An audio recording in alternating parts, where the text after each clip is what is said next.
side all along.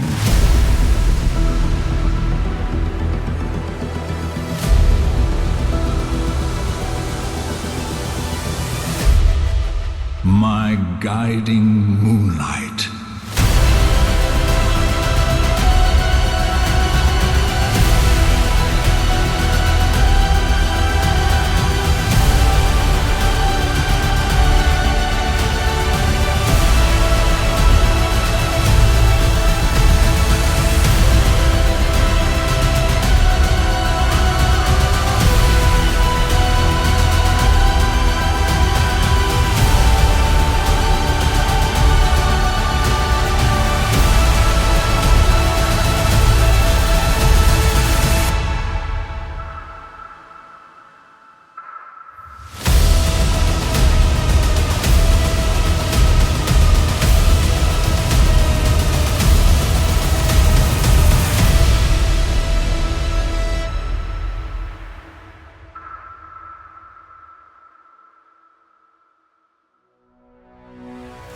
Hey guys, Thingfishy here.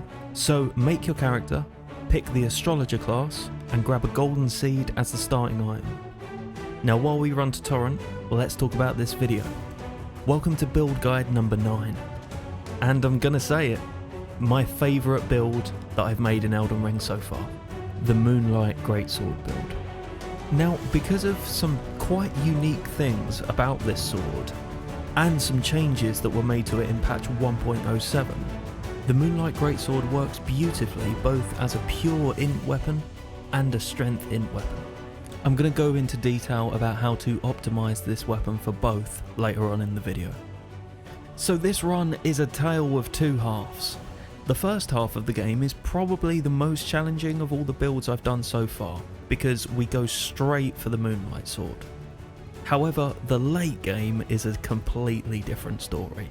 I'd say overall that this is the most powerful late game build that I've done so far in Elden Ring. If you enjoy this video and find it useful, give it a like and subscribe to my channel for more Elden Ring build guides. So let's talk about setup. As usual, I followed my standard setup route, linked to the full video and play along guide in the description, grabbing the Sacred Tears in Weeping, and the Somber weapon upgrades in Caelid, Limgrave and Leonin. We only need the Somber smithing stones for this run, so you only need to do the first part of the setup. I didn't bother going to Celia either, so I just bought that Somber smithing stone for. The only additional thing you need to do while setting up is to help Alexander out of his hole in Limgrave, as we're gonna do his questline. So we pick up the action here, at the South Lucaria gate. Jump off the bridge and ride towards the Erd Tree to find the teleporter. Light the Grace right next to where you spawn, and then go light the Grace next to EG if you haven't already. Then walk back to where you were. From here, we're going to ride south to this carriage, hit one of the giants, then run to the back and grab the Carian Knight Sword. This is going to be our main weapon for the first part of the run.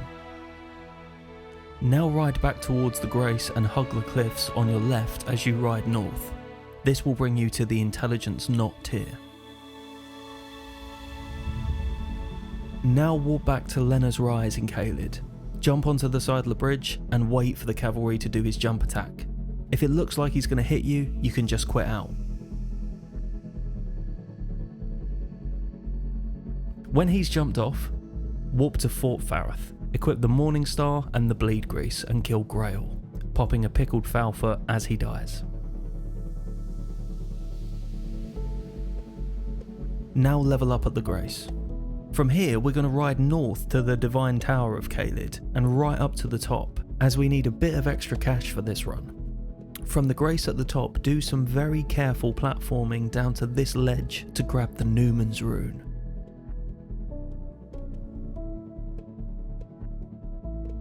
From here, ride directly southeast from the tower to loot this graveyard by the Tyrannodogs. Now warp to EG and level the Carian Knight Sword to +6. Now it's time for Margit. Level up your flask at the Grace and equip the Strength and Int tiers to your Physic. Now I usually fight Margit in the daylight so you can see everything, but with this build, it's a lot cooler to fight him at night. Check out how cool this weapon art is.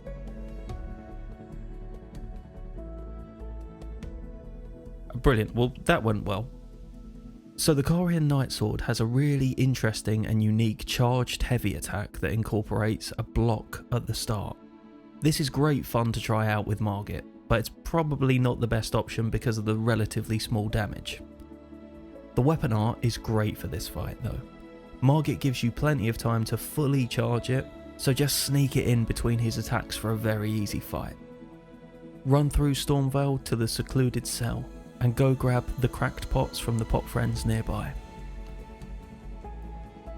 For Godric, it's the same story as Margit. Slow cooldowns give us plenty of opportunity for that charged Carian grandeur. 3 of these for phase 1, and then run straight up to him in phase 2 to get another chargey for the stagger, 1 more while he's stunned, and 1 more to finish the fight.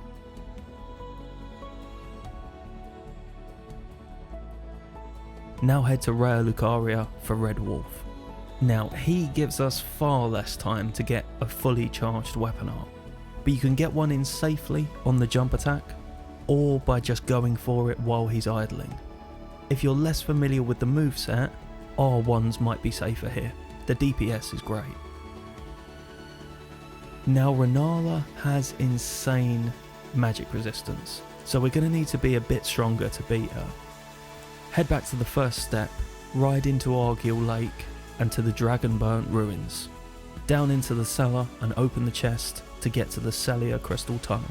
Head outside and out into the Aeonia Swamp to the Street of Sage's Ruin. First go down into this cellar in the first ruins for Rocksling. Then grab the Meteor Staff from the corpse on this building to the southwest. Then warp to Leonia and ride north up the eastern coast, past the Archer area and towards the Minor Erdtree. Ride around and spam Rocksling at the Avatar here. He drops the Magic Shrouding tier, which we're going to use alongside the Intelligence tier for the whole game. Now we're super powerful, let's go fight Renala. Punch the Sweetings and get ready to hit her with a fully charged weapon art.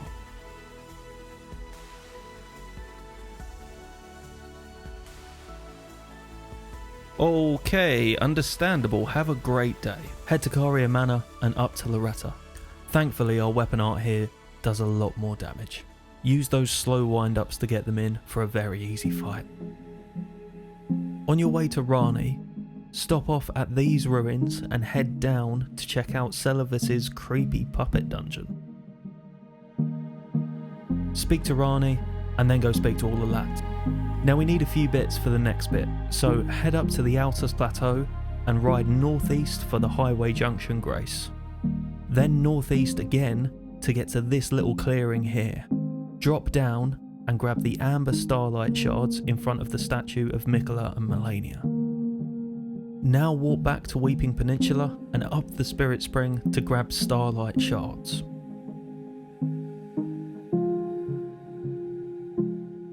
Then back to Limgrave to the Argyll South Grace, and up the Spirit Spring for more. Now back to Rani's Rise and speak to Seluvis in his Rise. He's going to give us the poison potion for Nefeli, and instead of giving it to her, we're going to give it to Gideon in his room at the round table, so head back there.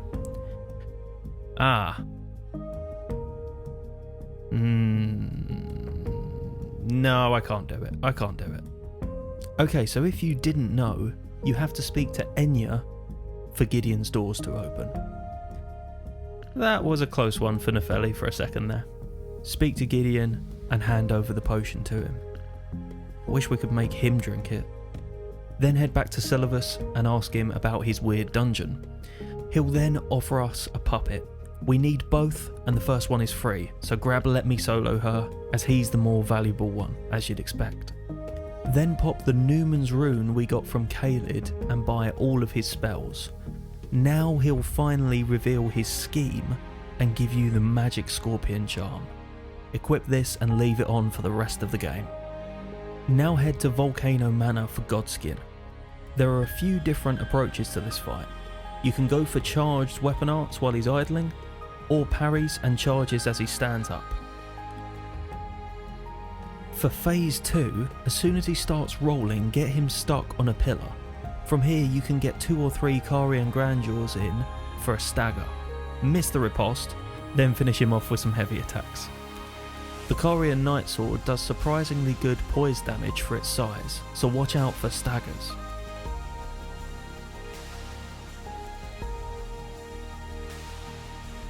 Now make sure you have at least 2 Stone Sword keys. Head through the dungeon, through the Stone Sword key gate, and all the way down to grab the Somber Smithing Stone 7 on the ledge. Head back to EG and level the Carian Knightsword to +9. Now go back through the dungeon once again to get to Rykard. As always, equip the Strength tier in your Physic, the Lance in your left hand, and Serpent Hunter in your right.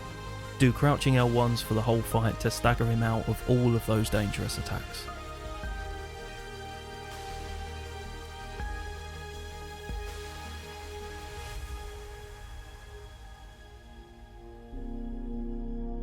Now we've got 2 great runes, go grab the 3rd talisman pouch from Enya.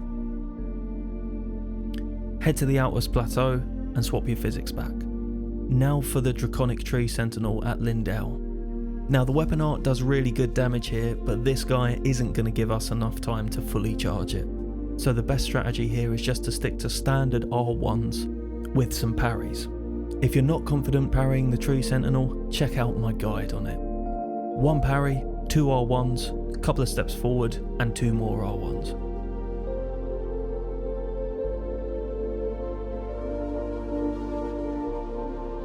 Head through Lindell, all the way to the Avenue Balcony Grace. Go back, buff up, and kill the Avatar. Pop the Lord's Rune, and level up. Now for Godfrey, and for this one, you want to stick to just dodging his combos and getting some R1s in between. Godfrey is a lot easier with faster weapons, so this shouldn't be too bad if you know his moveset.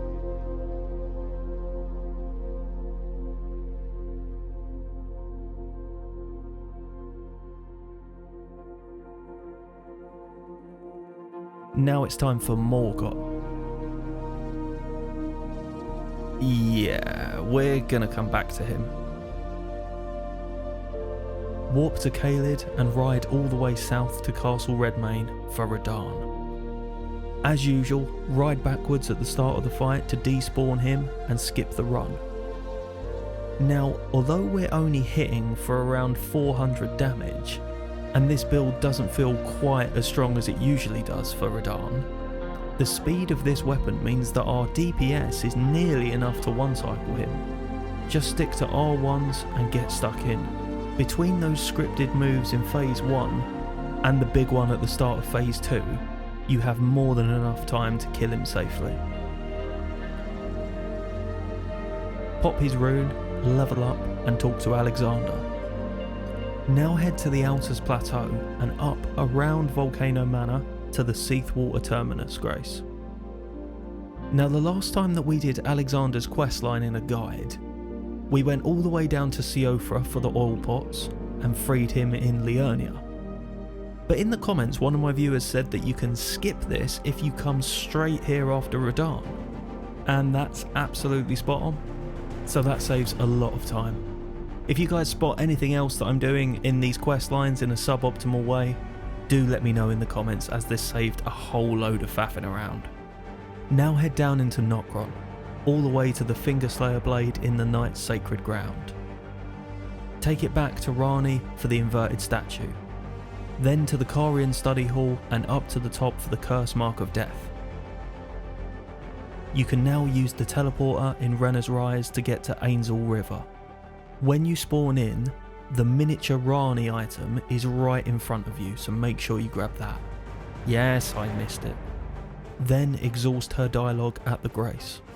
Head through Noxtella until you get to the Baleful Shadow. Now, as intimidating as the edgy slow walk is, it does mean that for an int build with Rocksling, you can just spam it whilst walking backwards and he'll never make it to you. Now into the Lake of Rot. and unfortunately we need to spend a little more time here than usual. Open your map and mark these 3 points. First, head to number 1 for a smithing stone 7 from this body. Then to number 2 to hit this switch. Then to number 3 for a somber smithing stone 8. Now go grab the Grand Cloister Grace, then double back on yourself and activate this lift just outside. Run past the Alabaster Lord for the somber 9. And then finally, from where you just activated that lift, hug the wall round to the right until you find this scarab for a somber 6. Now through the rest of the dungeon and down to Astor. And welcome to what is probably the hardest fight in the whole run. We're at a much lower level than we usually are for Astor, but our damage is pretty good. For a drawn out Astor fight, I really like going for a light roll, as it allows you to outspace a lot of the AoE attacks, which are the more dangerous ones at low health. You can also focus on jumping R2s in this fight if you want staggers, and use Grandeur during the recovery. For probably the safest strategy, just use your decent quick attack DPS, and the fight shouldn't be too bad.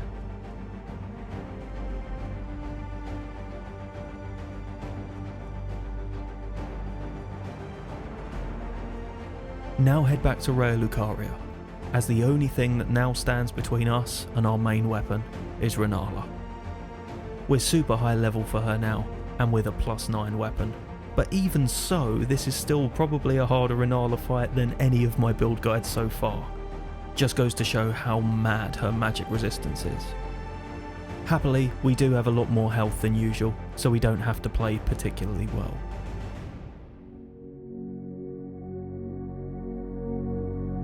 Grab the Dark Moon ring out of the chest in her room and head back to Astor's area and up to the Moonlight Altar.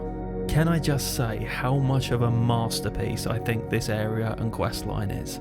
On my first playthrough, I spent hours trying to get up here from the Urnia. It drove me insane. Then long after giving up, you end up here at the end of Ranni's questline. And Souls fans will know, even when you see that name, the Moonlight Altar, you already know what's up here. You know what you're going to find, you know what the reward for her questline is. And you think to yourself, of course it was going to be this questline, why didn't I see that coming? FromSoft have given us this sword in plenty of cool ways before, but this was so fucking special. There are entire games that don't have a main story as good as Ranni's questline. I love this game. Speak to Ranni for the final time and grab the Moonlight Greatsword.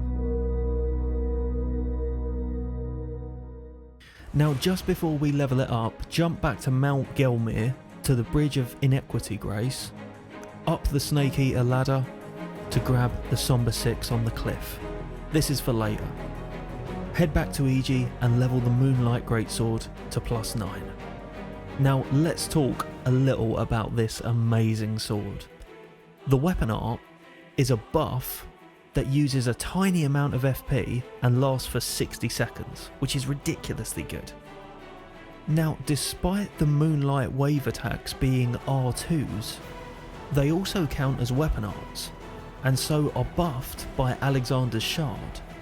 But also, as of patch 107, hitbox detection was added to the actual sword, meaning that this physical attack can also be buffed by the Spiked Crack tier and the Axe Talisman. Now I didn't do this for this playthrough, leaning instead towards the Magic Shrouding tier and the Magic Scorpion Charm to take advantage of the extra range. But if you wanted to run this weapon on a strength int build, you could have the Axe Talisman, Alexander's Shard, Magic Scorpion Charm, Spiked Crack tier, and Magic Shrouding tier, all heaping on massive damage. Based on how much I enjoyed this build, there's every chance that I'll make another guide about this sword, so I might do that then. Now the other thing about the Moonlight R2s is they technically count as spells, meaning they can also be charged by the Godfrey icon. So grab a couple of stone sword keys and head to Evergaol Godric in the Altus Plateau. And here is where we're going to see what this weapon is capable of. We do big damage, but also massive posture damage for the speed at which we can chain these attacks. Posture damage per second wise, I think Flame of the Redmanes is the only thing that I could think of that would beat this weapon. As you'll see for the rest of the run, if you get a stagger, which you easily will, you can inflict a crazy amount of damage in the recovery. Equip the Godfrey charm and head back to Morgott. I don't really have anything to say here.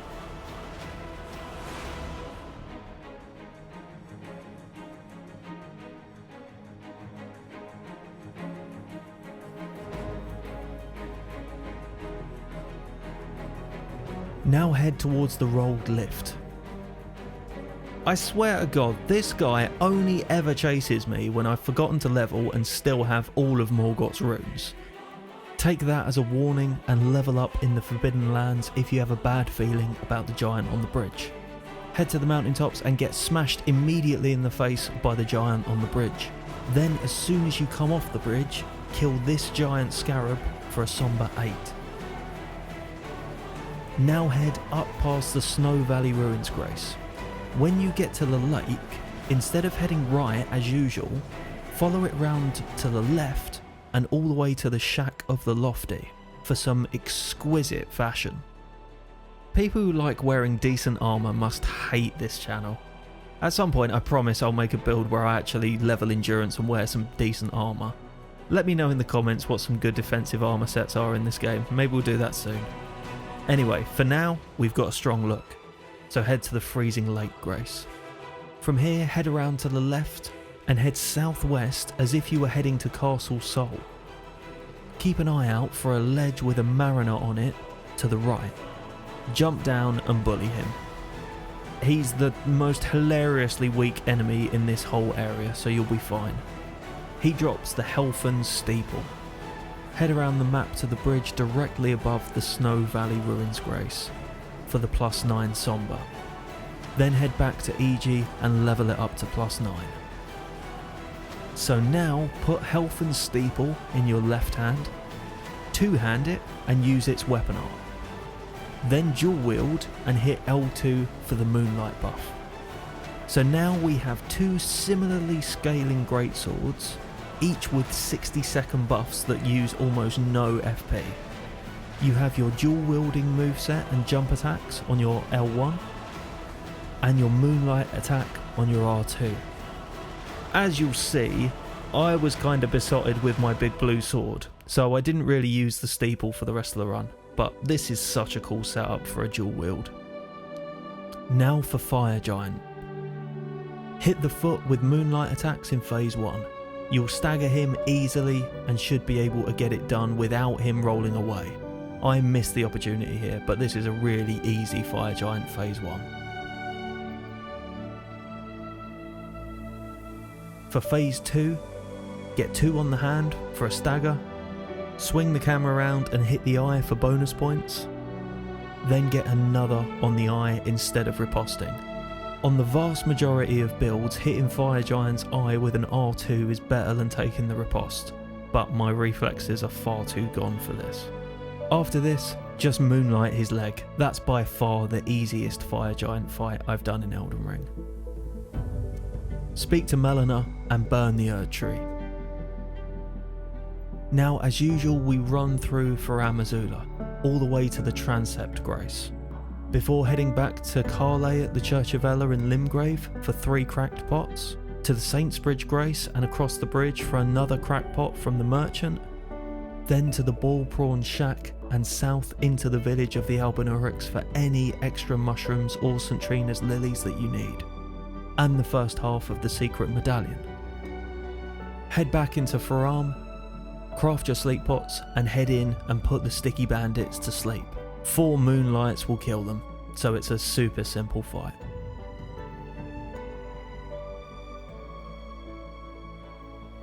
Now make sure you have 2 stone sword keys and head up the stairs and through the key gate and up to Alexander. Fight him, Take the shard that he hands to you before he wanders off on his next adventure. Equip this in place of Radagon's Saw Seal. Now run through the rest of the dungeon. Get memed by everything, chuck a sleep pot on the floor instead of healing because you didn't remember to unequip them again, get ganked by the birds and realise that you're fat rolling because you took the Saw Seal off. Grab the Somber Stone behind the dragon, then head up to the Grace and rethink the whole talisman thing. Leave the Saw Seal on and ditch the Int talisman instead. You can now head back to the blacksmith and level the Moonlight Greatsword to +10. Now for the Tree Sentinel.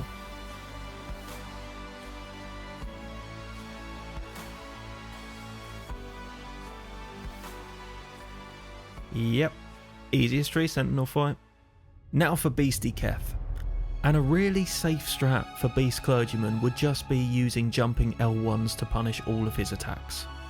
But you can use the Moonlight attacks from a distance too.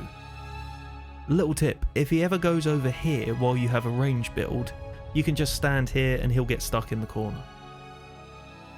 As usual for Malekith, roll the first swipe, then go for 2 Moonlight attacks. You'll get a stagger here, either with the first or the second, and you can actually end the fight here with good RNG. If you're unlucky, 1 more will do it. Now to the Ashen Capital. Level up at the Grace, and now we're going to backtrack slightly for Big Moose. 4 Moonlight attacks will be enough if he doesn't heal. Now for the Gargoyles, and once again 4 attacks each should do it. As usual, take your time and try not to be too greedy with these guys. Now run through Deeproot Depths to Fear's champions. Moonlight will one-shot all of them apart from Lionel, but he only takes 2 hits. Get hugged by Fear and head into the Fortisax fight, and this is really a dream weapon for Fortisax, as you can hit the head with the Moonlight Wave. 4 of these to the face, and it's curtains for the Lich Dragon. Now head back to the Ashen Capital and level up. Run up to Bed of Chaos and buff outside the arena. Pop an Exalted Flesh here too, because we're not fighting him. 3 Moonlight should do the trick.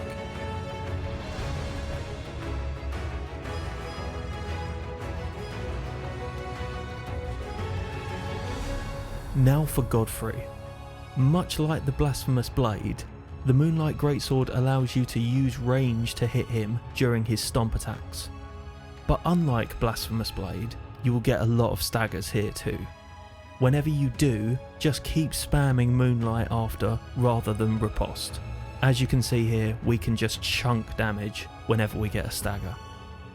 As always for Horaloo, get 1 in at the start, then use the Earthquake attack to rebuff Moonlight.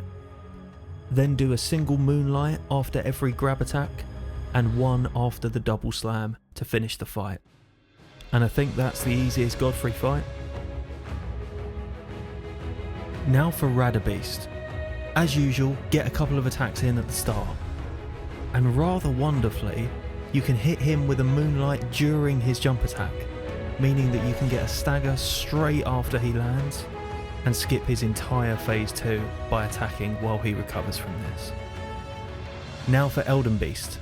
Get beside him at the start and spam Moonlight. Use any of the swims as an opportunity to rebuff, and do R2 attacks in all the usual places.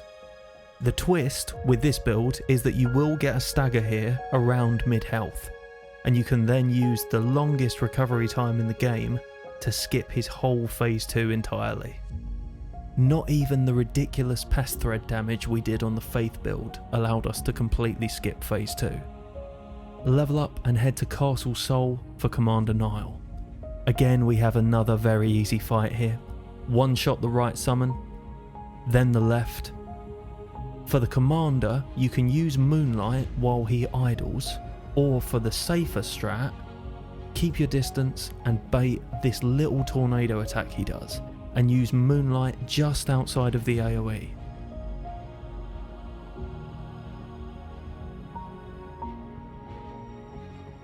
Grab the other half of the medallion and head to the rolled lift. Ride all the way through the snowfield to Ordina town. I'm using Order and Skip once again, it still works on 107, but see the Faith Guide for the light roll strategy if this ever gets patched in the future. Jump up on the pillar, line up your compass to the right of this notch, and do 2 jumps with the direction order being 12 o'clock, 7 o'clock. Run through the Halig tree all the way to Loretta. This is another completely trivial fight. Use moonlight attacks until you get the stagger, and then with the exception of some Karian retaliations, she's effectively stun locked for the rest of the fight.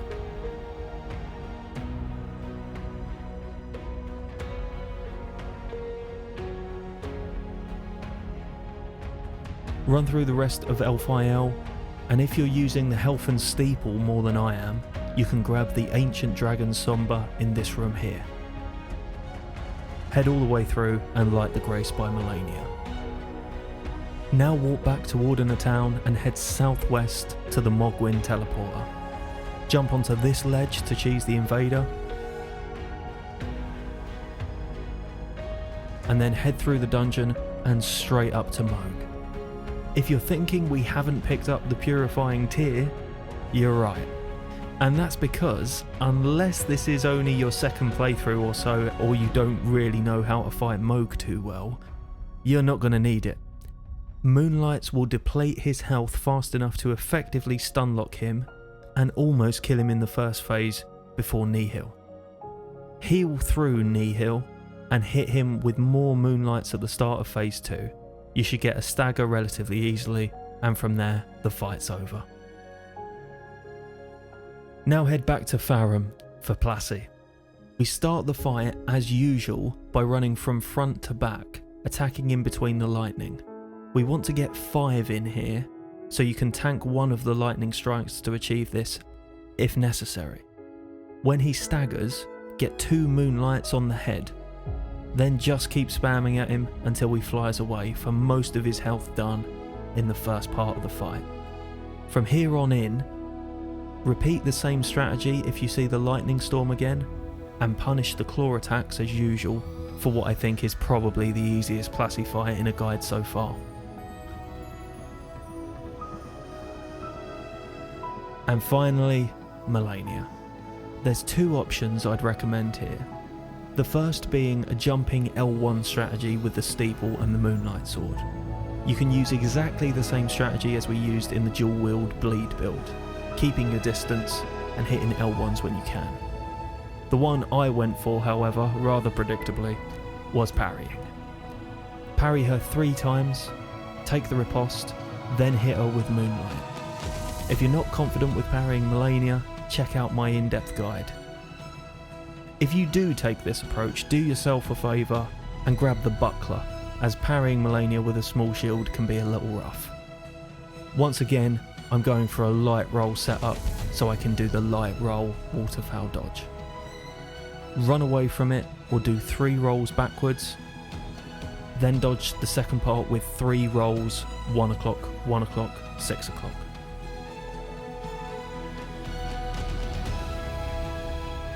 Use exactly the same strategy for phase 2, as well as spamming Moonlights through the flower attack and when she lands from any of her jump attacks.